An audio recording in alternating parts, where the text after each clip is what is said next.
زندگی کے کٹھن حالات میں اگر 3 کلمات آپ کو نہ بھولیں تو تمہارا رب تمہیں نہیں بھولے گا۔ حسبی اللہ و نعم الوکیل، حسبی اللہ و نعم الوکیل، یا حی یا قیوم برحمتک استغیث، استغفر اللہ، چھوٹا سا کلمہ ہے، استغفر اللہ۔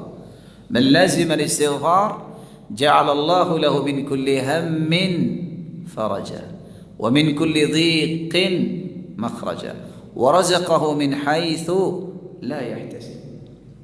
استغفر اللہ چھوٹا سا کلمہ ہے، جو یہ کہہ دیتا ہے اللہ سختیوں سے نکلنے کا راستہ بنا دیتے ہیں، ہر مشکل کو آسانی میں بدل دیتے ہیں، اور وہاں سے اللہ عطا کرتے ہیں جہاں انسان نے کبھی سوچا نہیں ہوتا۔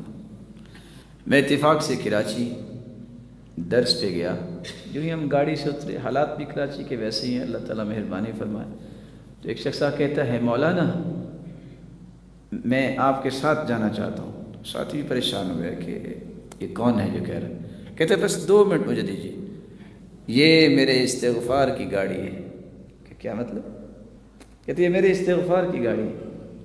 میں نے کہا میں سمجھا نہیں۔ کہا میں نے درس سنا تھا استغفار پہ، میں نے 25,000 جمع کیا تھا کہ کوئی کام کروں گا، جس کو میں نے دیا وہ لے کے بھاگ گیا۔ میں نے وضو کیا اور مسجد میں بیٹھ گیا، میں نے استغفار شروع کر دیا، میں نے 1000 مرتبہ استغفار کیا۔ اچانک سے ایک شخص آیا، کہتا تم کہاں تھے؟ میں تمہیں ڈھونڈ رہا تھا، بیٹھو میرے ساتھ۔ اور مجھے گاڑی پہ بٹھا کے لے گیا اور میرے نام کی گاڑی نکلوا کے کہتا ہے پیسے بعد میں دیتے رہنا۔ کہتا ہے 6 مہینے ہو گئے ہیں گاڑی میرے پاس ہے، مجھے یہ بھی پتہ نہیں وہ بندہ کون ہے۔ تو یہ میرے رب نے میرے استغفار کی مجھے گاڑی دی۔ میں نے بہت کوشش کی مجھے پتہ ہی چل جائے کہ کون تھا، لیکن کچھ پتہ نہیں۔ وَيَرْزُقْهُ مِنْ حَيْثُ لَا يَحْتَسِبُ، اللہ وہاں سے عطا کرتے ہیں جہاں سے اس نے کبھی سوچا ہی نہیں ہوتا۔